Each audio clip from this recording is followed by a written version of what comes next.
Christmas was supposed to be my favorite time of year. The lights, the music, the smell of paint always felt like magic when I was little. But somewhere along the line, that magic stopped being mine. It started when I was 13. My mum began saying things like, "Mia, you don't need so much attention," or "You always make a big deal out of everything." She'd say it with a laugh, like it was a joke. But every Christmas after that, the same pattern happened. She'd hand my sister, Chloe, my gifts, pretending it was a mixed dash-up.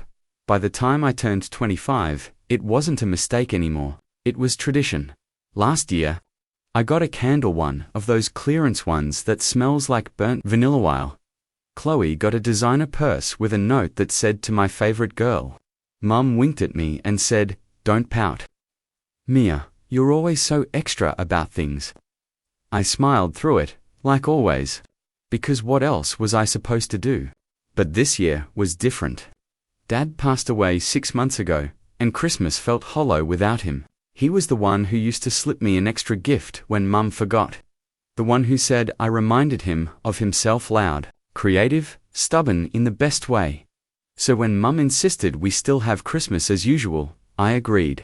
But I wasn't the same little girl waiting for her turn to matter. The night before Christmas, I arrived at Mum's house with my gifts neatly wrapped, one for Chloe, one for Mum. I told myself it didn't matter what I got in return. I just wanted peace. But then I noticed something odd. Under the tree, there were only 2 gifts. Both had tags. One said to Chloe, from Mum. The other said to Mum, from Chloe. There wasn't a single one for me. Mum saw me looking and smiled sweetly. "Oh, Mia, don't start. You know how you get. We'll make space for you next year." I laughed softly. "No need," I said. I brought my own surprise this time. Before we continue, please subscribe to the channel and write in the comments about which country you're watching this video from. Enjoy the story, because this Christmas, Mum was finally going to open something she'd never forget. The next morning, the house smelled like cinnamon and coffee, the same scent that used to mean safety when Dad was alive.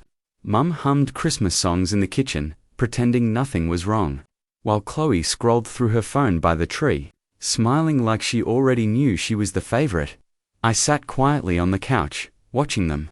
Every ornament on the tree seemed to tell a story, except none of them were mine. There were photos of Chloe in her graduation cap, Chloe's wedding invitation hanging in a gold frame, even Chloe's baby shoes dangling from a red ribbon. But nothing of me. Not one. Mum glanced over her shoulder. "You're awfully quiet this morning, Mia. That's not like you." "I guess I'm just trying not to be extra," I said softly. She laughed like it was a compliment. "Good girl." When it came time for gifts, Mum handed Chloe the largest box first. It was wrapped in glittering gold paper with a silk bow. Chloe tore it open and gasped, a new smartwatch, the kind that costs more than my rent. "Oh, Mum, it's perfect," she said, jumping up to hug her. Mum smiled, her eyes gleaming. "You deserve it, sweetheart. You work so hard." Then she turned to me, as if remembering I existed. "Mia, I didn't know what to get you this year. You're hard to shop for. You never seem satisfied." I forced a smile. "That's okay, Mom. I actually brought something for you." Her eyebrows rose. "For me?" "Yeah, thought I'd do something special this year." Chloe leaned over, smirking. "Uh-oh, is it another one of your DIY projects? Please don't tell me you made something weird again." I ignored her and pulled out a neatly wrapped silver box from under the couch. It wasn't flashy, but I'd tied the ribbon perfectly. Dad always said presentation mattered. Mum took it with a half smile. "You didn't have to, honey." "I know," I said quietly, "but I wanted to." She started unwrapping it, slow and careful, trying to keep the paper intact. She always reused wrapping paper. Inside was a small velvet jewelry box. When she opened it, her face changed. The color drained from her cheeks. Her smile faltered. Chloe frowned. "Mum, what is it?" But Mum didn't answer. Her hands were trembling because inside that box wasn't jewelry. It was Dad's old gold locket. The one Mum told us she lost years ago, and taped to the inside lid was a small folded note. Written in her own handwriting. I leaned back in my chair, watching her freeze. "Oh," I said softly. "So you do recognize it?" For a long, stretched moment, no one spoke. Mum just sat there, her fingers trembling around the locket, like it was burning her skin. Chloe glanced between us, confused, waiting for someone to explain what was happening. Finally, Mum forced a shaky laugh. "Mia, where did you get this?" I tilted my head. "You mean Dad's locket? The one you said was lost in the move. The one he always wore before he—" My voice caught. Before he passed. Her eyes darted to Chloe, then back to me. "You must be mistaken. That can't be his, really," I said, keeping my tone even, "because it still has his initials engraved on the back, and inside, there's a photo of me and Dad from my 10th birthday. You know, the one where you told me to stop hogging the spotlight?" Chloe blinked. "Wait, Mum, you said Dad sold that necklace years ago." I smiled slightly. Funny, right? She told both of us different stories. Mum's face turned pale. "Where did you find this?" she whispered.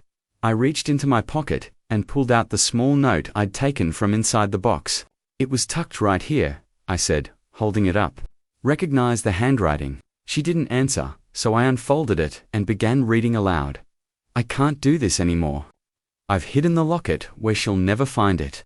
One day, when Mia is old enough, she deserves to know the truth." Chloe gasped. "What does that mean?" Mum shot up from her chair. "Stop it, Mia. You don't understand what you're reading." I met her gaze. "Then explain it." Her lips parted, but no words came out. Instead, tears welled in her eyes. "It was a mistake," she finally said. "I didn't mean for him to." She stopped herself. Chloe's voice trembled. "Didn't mean for him to what?" The room went silent again, except for the faint hum of the Christmas lights. I stood up slowly. "Dad didn't die from a heart attack, did he?" Mum shook her head hard. "Stop it, Mia. You're being dramatic again." That word dramatic snapped something inside me. I stepped closer. "You've been calling me dramatic my whole life to shut me up. But Dad trusted me with something, didn't he? That's why you hid this locket. Because he left more than memories behind, didn't he?" Chloe whispered. "Mum. What's going on?" Mum's voice cracked. "Your father, he was planning to leave. He said he couldn't live with my lies anymore." The lights flickered. None of us moved. I looked at her, my voice quiet but sharp. "And you made sure he never did." Mum's face went completely white. Outside, the wind howled through the frozen trees, and for the first time, Chloe looked at her not as our mother, but as someone she didn't recognize. Mum's mouth opened, but no sound came out, just a trembling breath that fogged in the cold air, drifting through the half-open window. Chloe stood frozen, her hand still resting on the arm of her chair like she needed to steady herself. "Mum," she said quietly. "What does she mean?" I didn't. Mum's voice cracked, raw and shaking. "You don't understand. It wasn't supposed to happen like that." I stepped closer. "Then tell us. Because for years, you've painted yourself as the grieving widow, and me as the ungrateful daughter. So go ahead, what did happen?" Her hands clenched around the locket. For a moment, I thought she might crush it. "I was angry," she whispered finally. "Your father. He said he was leaving me for someone else." The words landed heavy in the air. Chloe gasped. "You mean he was cheating?" Mum shook her head. "No, not like that. He said he didn't love me anymore. He said he wanted a fresh start with Mia." I blinked. "What are you talking about?" She turned to me, her eyes glistening. "He thought you were the only one who saw him, who understood him. You reminded him of what he used to be before me. And he said he wanted to leave me the house, the forever thing to raise you right." Chloe stepped back, her face pale. "So, he was going to leave everything to her?" Mum's lip trembled. "I couldn't let him. I worked for everything we had. He couldn't just walk away and hand it all to his favorite girl." The words sliced through me. I could barely breathe. "So what did you do?" I asked. Her silence was louder than any scream. "You did something, didn't you?" Chloe whispered. "That's why the coroner never found the heart medication in his system." You said you gave it to him that night. Mum's eyes filled with tears. He was shouting. He said he was leaving the next morning. I just wanted him to stop. I only meant to scare him. The clock on the mantel ticked once, then twice. I stared at her. You killed him? No, she shouted, her voice echoing through the living room. It was an accident. He fell, hit his head on the counter. I panicked. I called the ambulance, but it was too late. I hid the note, the locket, everything. Chloe covered her mouth, tears spilling down her cheeks. For years, I'd blamed myself for our family falling apart, for being too emotional, too loud, too extra. But now, I saw the truth. She'd needed me to play that role, because it kept the attention off her. I reached out, prying the locket from her hand. You don't get to hide anymore. Mum sobbed, collapsing into the chair. Mia, please. Don't tell anyone. It'll ruin everything. I looked at her, my voice steady. It's already ruined. Chloe turned toward me, her voice shaking. What are you going to do?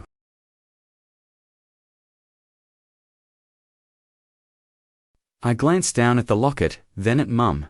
Exactly what Dad asked me to, I said. I'm going to make sure everyone knows the truth. For a long time, no one moved. The Christmas tree lights blinked quietly, throwing flashes of color over Mum's pale face. Chloe sat on the couch, silent tears streaking her makeup. While I stood there holding the locket, my father's last message, his secret, his truth. I didn't mean for it to happen, Mum whispered again, her voice trembling.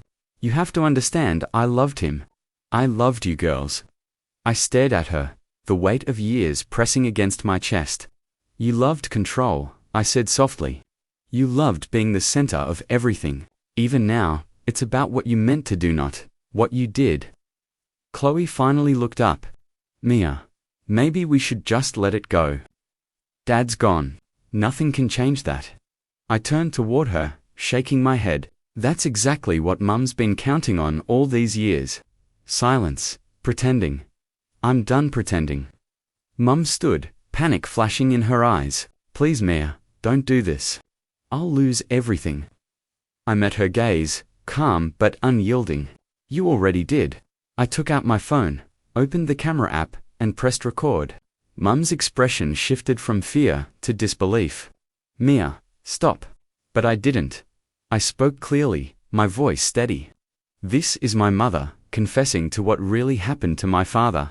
For years, she lied to us, called me dramatic, erased me from this family. But the truth doesn't stay buried forever. Mum broke down, sobbing uncontrollably. Mia, please. You can't. I turned off the recording and slipped the phone into my pocket. Dad asked me to make sure everyone knew. Now they will. Chloe grabbed my arm. You're really going to expose her? On Christmas, I looked at the tree, the stockings, the fake smiles that filled this house year after year. It's fitting, don't you think? The truth finally gets to unwrap itself. Mom sank to the floor, whispering my name, but I was already walking toward the door. The snow outside glowed under the porch light. I felt the cold bite my skin as I stepped out, but for the first time, it didn't hurt. It felt clean. I heard Chloe's voice behind me, small and broken. What happens now? I turned, meeting her eyes. Now, I said quietly, we stop pretending we're a family built on love, and start admitting we're one built on secrets. As I walked down the icy driveway, the locket warm in my hand, I could almost hear Dad's voice again, proud, forgiving.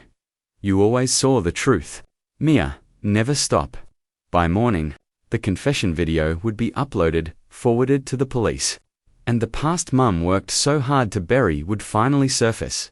That Christmas, I didn't get a gift under the tree. But I got something better: freedom. And for the first time in my life, that was enough.